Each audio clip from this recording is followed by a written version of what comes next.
Good afternoon, Lord Trimble. Yesterday you said that dialogue is possible only when the participants are ready to make a dialogue and to talk one to the other, and that religion is part of mankind. So at the light of what happened yesterday night in Paris, what do you think, what can solve the cultural conflict that is afflicting the world, and which is your advice to young people? Well, okay, right. What I was saying was that you were not going to have a successful, it was not going to be possible to negotiate with people where one or other major party wants to achieve an outright victory, right? So we look at these people, whether you call them ISIS, Daesh or whatever, they're not interested in compromise. So there's no point talking to them, except insofar as you want to gather intelligence about them. So I hope very much our intelligence agencies are talking to people and are trying to find out as much as they can about these people and seeing if there's any way in which one could get under their defences. So, but from a point of view of governments and political parties, there's no point talking to them because they are still trying to win an outright victory over what they call the Crusader states, you know. So, and indeed their ambitions go further than that. They want to overthrow all the other governments in the Middle East and extend their caliphate accordingly. So now that's the first half of your question. What was the rest of it? Which is the advice you can give to young people today facing to global challenges that we will face, yeah? Now, don't have advice, I've just got a message. Like the advice that you can give us. No, my message is very simple. It's just good luck. Thank you.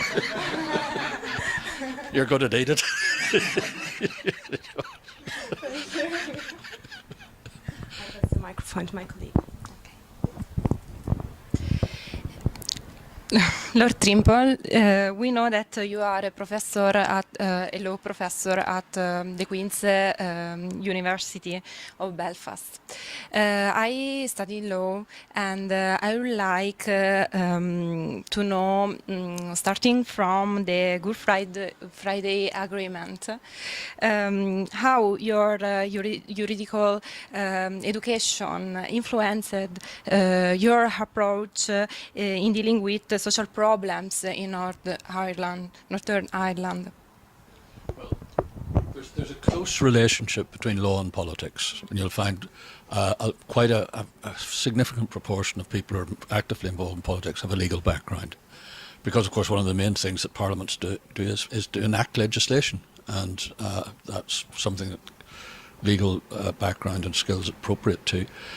What did particularly help was having a fairly good background in terms of constitutional law as it applied.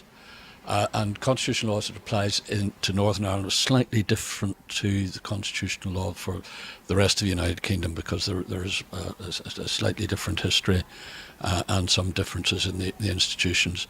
So knowing that background was actually quite helpful just for politics generally. In terms of did it impact on the negotiations, I'm not sure. The usual basic lawyerly skills of paying very close attention to texts, which we do in the common law system. I think more so than in the continent. The legal systems influenced by Roman law, where there's a slightly different approach to the very literal pragmatic approach of a common lawyer, of the common law. That's actually one of our difficulties with the European Union. In terms of our legal background, is quite different from back, and there is actually difficulty in just basic communication on things, because we've got a different way of doing things. And when we look at European courts such as the ECJ and the ECHR, we're appalled at the way those courts behave. Common law courts would not behave the way they do, because those common law thing, you're tied very strictly to the text, and broader interpretations, no, not allowed. You stick to the text, So that background of looking closely at the text and carefully at the text is useful. There were two major problems in the negotiation, which I resolved by a very simple little sleight of hand. We knew the timetable for things. We worked out the timetable beforehand because the one thing we're general consensus on was that if we get an agreement, then we want to have a referendum to make sure that the people endorse the agreement. So we don't want to go into an agreement and find that the electorate are somewhere else and not prepared to support what we've done. So we were all agreed that we wanted that we would have, immediately after the agreement, we would have a referendum. And then the next thing that would have to be important in terms of the implementation of agreement was electing a Northern Ireland Assembly. And we didn't want to lose momentum by going away for 6 to 8 weeks for the summer holidays. So we said to ourselves, we want to have, if we can, we want to see if we can get an agreement, have a referendum, and elect an assembly before the summer holidays begin. Right? And counting back from that, and looking at the calendar, we said, oops, we've got to get this sorted before Easter. Right?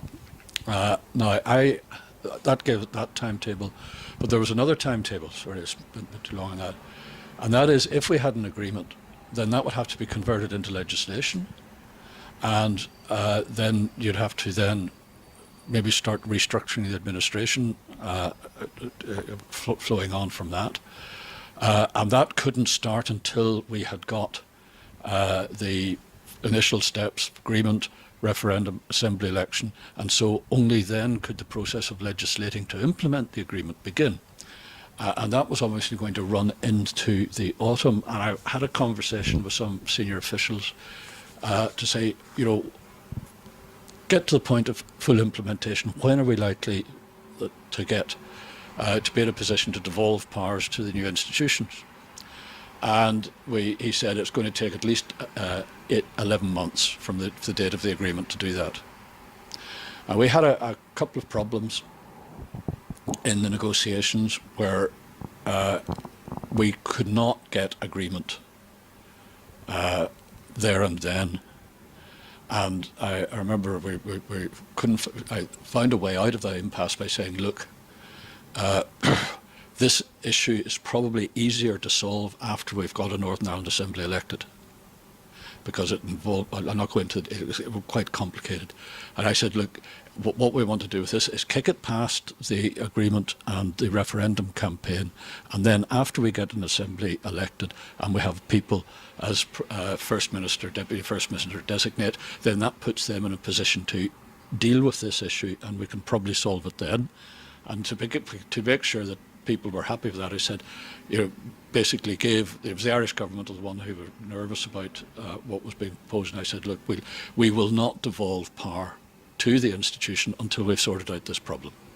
And we did that. We tried to do that with another issue, not quite the same, but we kicked it. In fact, there were two other issues we kicked past the agreement to deal with in the implementation stage. And it worked well with two of the three issues, but not the third.